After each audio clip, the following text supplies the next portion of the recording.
Others of us that appear so erudite that having a movement like this to get blacks to vote, Operation Black Vote, is not the strategy. We must do it a different way. We must do it a more cerebral way. Well, what way is that? You always have a new strategy. Well, what is it? Don't act like you got a new strategy. Just say you scared. Don't act like you figured out something that they haven't figured out. Just say I'm scared and sit down and shut up and let's go. I ain't scared and I'll do it.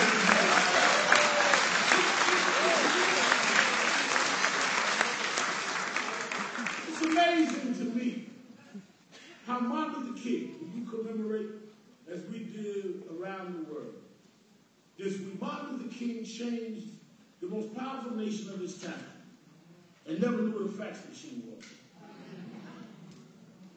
Fannie Lou Hamer changed the politics of the South and never knew what email was. Thurgood Marshall changed the United States Constitution, never had the internet. Nelson Mandela, Mahatma Gandhi, put Great Britain, the British Empire, in check. Never knew what Facebook was. Here you have all this technology. Facebook, Twitter, laptops, internet, 2 or 3 cell phones in your pocket, Blackberries, and can't get 10 black Britons to register and vote.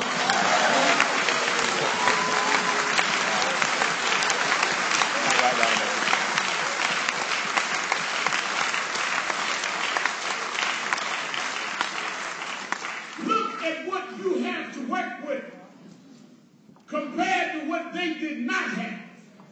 And look at what they did. And look at what we do. Nelson Mandela sat in jail 27 years to get the right to vote in South Africa. Medgar Evers was shot and killed, getting out of his car, walking in a driveway in his home in Jackson, Mississippi. 3 little children inside. Never saw any of his children become adults. Never knew if they married. Never knew if they went to school. Shot down in cold blood to get us the right to vote. 4 little girls went to Sunday school one morning in a Baptist church in Birmingham, Alabama. They put a bomb in the church and killed those little girls in their youth. Get us the right to vote. Here you sit in 21st century London. Nobody bombing your churches. Nobody shooting you in driveways. Nobody locking you in jails. Just too lazy and ungrateful to use the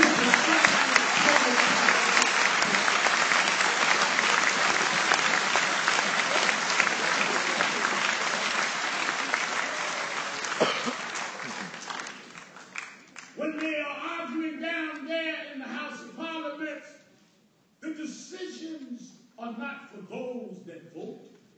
The decisions are for everybody. It's not like if you don't vote, you don't have to live under what they decide.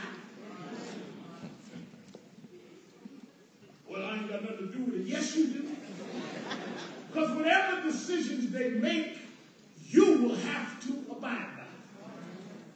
I had one of my super duper black revolutionary friends say, I don't believe in the system. We riding down the block and holler, I don't believe in the system. I don't abide by that. I ain't voting. I ain't in the system. I said, why are you stopping for red lights?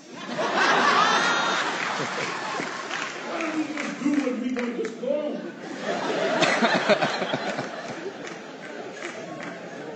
If you care about the education of your children and the health care of your mama, all of that's going to be decided by them whether you vote or not. So to not vote is to say, I'll leave it up to them. And I'll sit over here angry and mad and say my vote don't count and let them make all the decisions. And they're fine with that. There is nothing threatening at all about an uninvolved, angry Negro.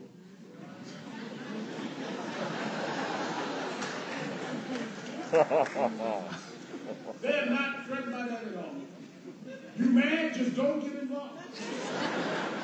You're angry? Just fine. Stay home mad. In fact, you can have mad Negro rallies. We'll lease you rooms to have mad Negro rallies and just beat up or talk about us, call us names, but don't engage. Because then we're going to have to deal with you. And I'm telling you, in a time that we can elect presidents in the United States and governors, there's no excuse to be sitting in a position that you are and everybody of color in Great Britain not be moving to the polls in May saying that this is a new day and a new time.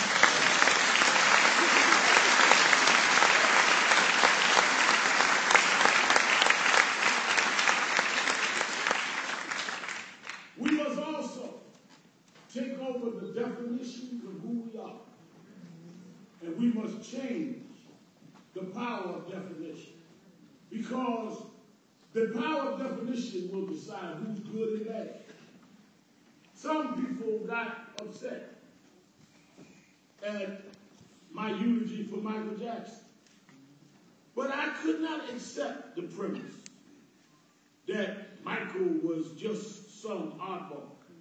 First of all, if you grew up and Michael and I grew up around, I'm 4 years old now. Michael and I know each other since we were kids. If you grew up around the era of Liberace and Boy George, what makes Michael strange?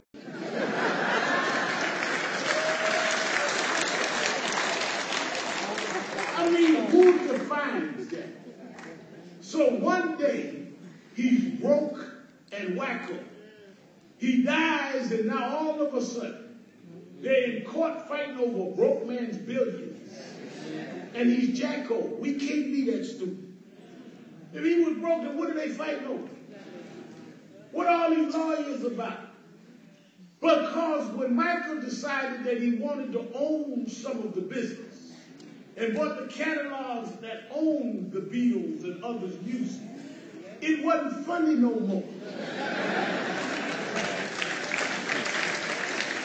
As long as you the show and not in the show business, it's fine.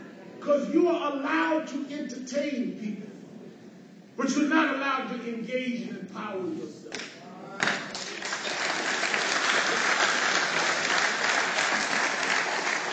And we must not allow our artists to be just some rapid court gestures for supremacists that love to sit and be entertained by our self-degradation. Yes, the battle continues, and it continues all over the world. But you're in a strategic place, right here in the UK. People in Africa, people in Asia, people in the Caribbean, people in South America can be impacted by your actions here. Because what happens out of the Foreign Office here, what happens out of the Prime Minister's office here is impacted by you that are here. What we do in the United States guides foreign policy around the world. I'm not saying that everything that President Obama is going to do is correct, but it is certainly a different strand than what we had and can lead to the level of improvement and equality that we want. But you cannot talk about you love your people, but you are not doing what you should in your position. We do not need you to write us revolutionary prose and not be engaged right here in the empire to have the power that would redirect what impact this country has on our people's lives. So having all of the great assessments in the world and all of the great critiques in the world is meaningless if there's no action to back them up. There are enough blacks in Britain to make a difference. Why are we not doing it?